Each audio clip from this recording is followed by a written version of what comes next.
Για διάβασα εδώ ένα φίλο παρόλο. Γκάμπρο είμαι, ο Ολυμπιακός έχει το πιο αργό και έντεχνο κέντρο στην Ευρώπη. Για ξαναδιάβαζε να ξανά. Γκάμπρο είμαι, ο Ολυμπιακός έχει το πιο αργό και έντεχνο κέντρο στην Ευρώπη. Ωραία, μισό λεπτό. Ξαναδιάβασα το μήνυμα. Γκάμπρο είμαι, ο Ολυμπιακός έχει το πιο αργό και έντεχνο κέντρο στην Ευρώπη. Λοιπόν, να δούμε τώρα. Μισό λεπτό. Έχει προσφορές. Πού είναι? Ναι, εδώ. Μήπως είναι στο άλλο, μήπως είναι στο άλλο. Όχι, εδώ.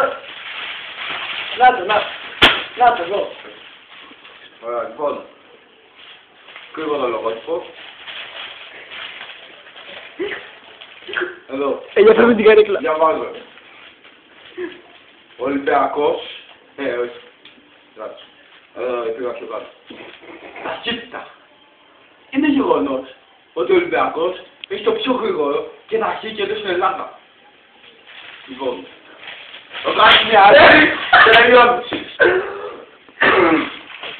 Το θα κάνεις μια αρέλη και τελειώνω. Τι με φάει? Ακούγε. Τι ψέματα με φάει?